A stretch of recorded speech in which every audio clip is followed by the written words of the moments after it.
Hello everyone, thank you for coming today. This is my persuasive speech. What I'm talking to you today is why students need to learn more about American history. So before we dive in depth into this, I want to talk a little about the current state of American history in education today. Well, it's taught elementary through the college level. The time period it covers 1492, when Columbus landed, all the way through about the end of the Cold War. And it's mandatory to pass in high school, any high school, and for most colleges, it's mandatory as a general education requirement to graduate. So now, first glance at that, you're probably thinking, well, that sounds pretty good. What needs to be fixed? But when you look in depth into this, there's a lot of problems. Studies are showing that college graduates, don't have a simple understanding of American history. And it's not just college graduates. Fourth graders, only 9% of them, let me repeat that, 9% were able to identify a picture of Abraham Lincoln. That's sad. That is one of the most iconic presidents in American history, and they can't even identify a picture of him. That's something that definitely needs to be changed. And a lot of colleges actually don't require American history as a general education requirement. There's a website that shows the list of these colleges, and it's an extremely long list. It's about 10 pages long. So, and there's another thing out there now of clueless college students. That's what I like to call them. There are a lot of videos on YouTube. You can look them up. People polling people on the street, whether they're in colleges or just people walking down a city. And they're just asking them basic questions about American history. And this is very basic stuff. Let me repeat that. Basic.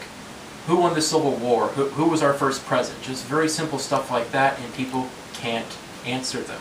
That is sad. This isn't extremely advanced historian questions. This is just very basic that anybody in elementary school should know. And the fact that adults and young adults don't know that is very sad.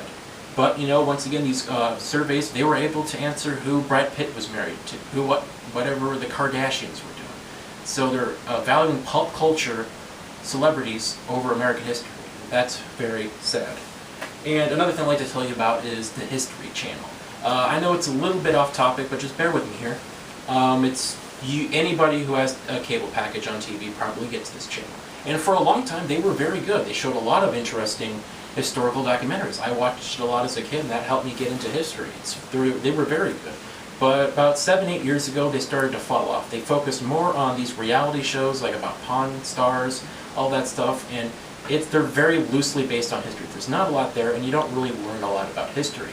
And there's also these very silly documentaries called Ancient Aliens. It's all about theories of aliens popping up in history, and that's just speculative fiction. That's not learning anything substantive. So that's not good, and that needs to change as well. So why do I like history so much? Well, I always liked it. I always found it exciting.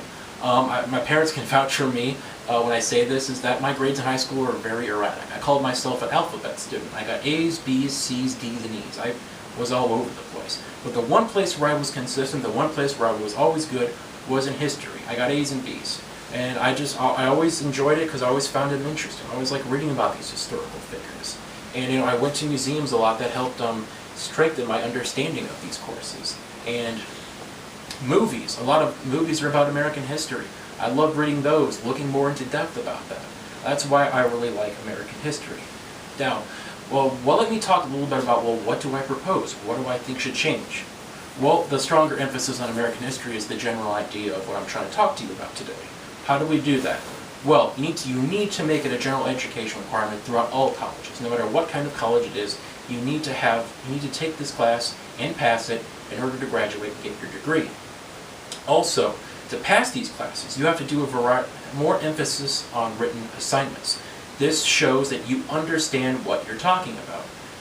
You take a multiple choice test, even if you have absolutely no idea what the question is, you could still take a blind guess and you could still get it right. With written, there's no lucky guesses.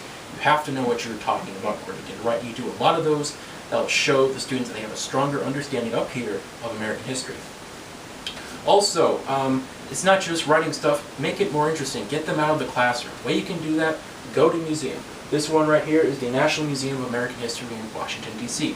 Now, obviously, not everybody's going to be able to go to Washington, D.C. because you don't live in that area. But any local museum, take them to that. Help them learn more. Let them get excited. If there's a special event at that museum that day, be sure to arrange it at that time. Also, just show movies.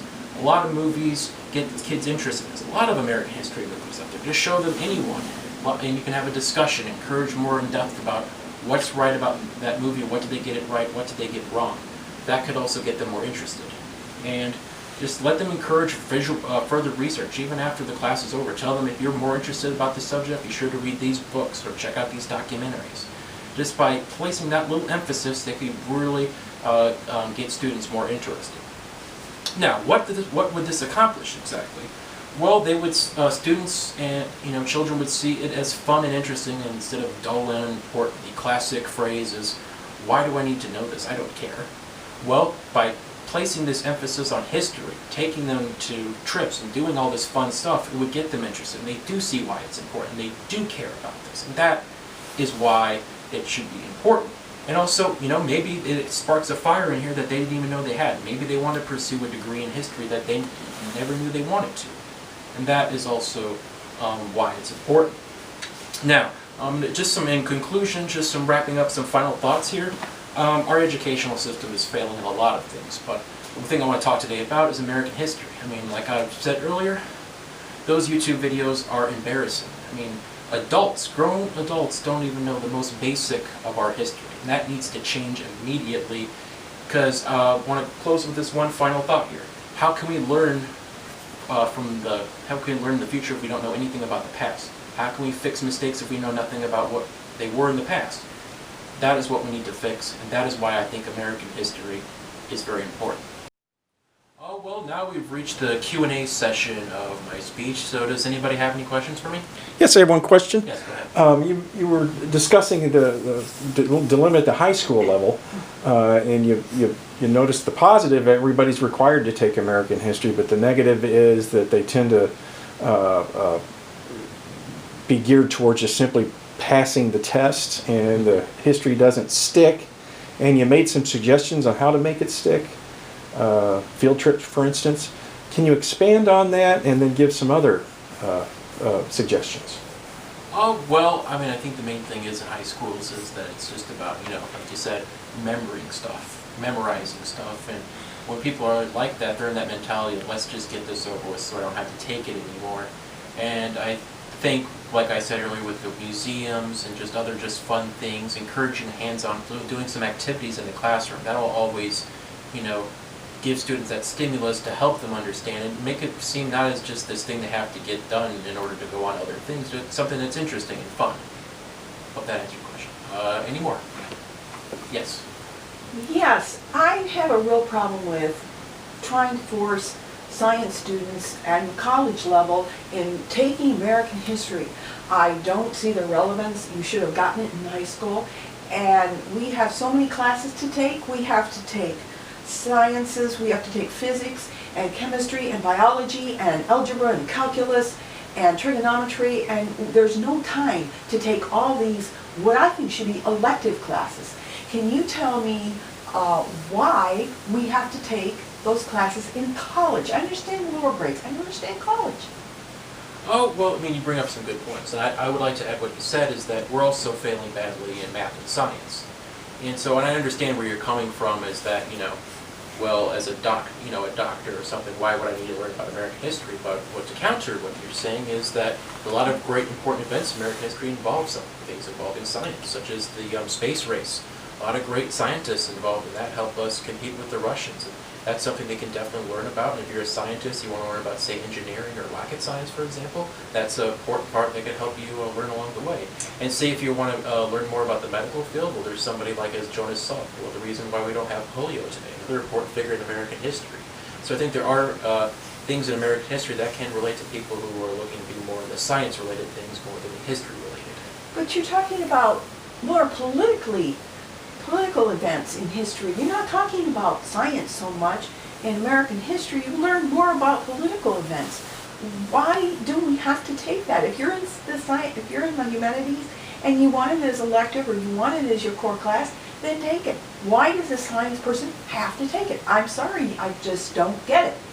Well, as you're talking about political, one of the biggest events in history was, when we're World War II, when Albert Einstein, his work on the Manhattan Project, along with other scientists. Important in American history, also worked with politicians and other people in our government to help bring an end to World War II. So I think science does have some ties to politics, and I think even you do kind of see that today. One more question. Yes, ma'am. There you go. Yes, I taught elementary school for a really long time, and my students were very savvy. But I find that now people don't want to learn history. They just don't want to learn history. So why are you going to force it on them? I think it's great in elementary school. I don't in high school. They should know. They should be able to exit high school without knowing. But college, as she said, there's a lot of people in college who don't want to take that class and they can't graduate without it. So can you add to that and tell me why? Well, I think also just, college is the last step in the, in your educational stage. Hopefully when you graduate college, you're done with education. I think it's still important to have American history in that last stage so it can still stick with you before you move on to whatever career you want to pursue it, even if it is something completely unrelated to American history. I still think it's still have important, it can still stick in your mind and you won't forget it. Like say you just took it in high school and didn't take it in college, well, what you learned may not stick with you because you hadn't taken it in a while, not even with college. So I think with taking that college course helps stick in your mind, and hopefully you like the class and it'll be interesting to you and you'll still have appreciation for it. Any more questions? Nope. Well, that's it. And once again, thank you all for coming, and this has been my speech. Thank you very much.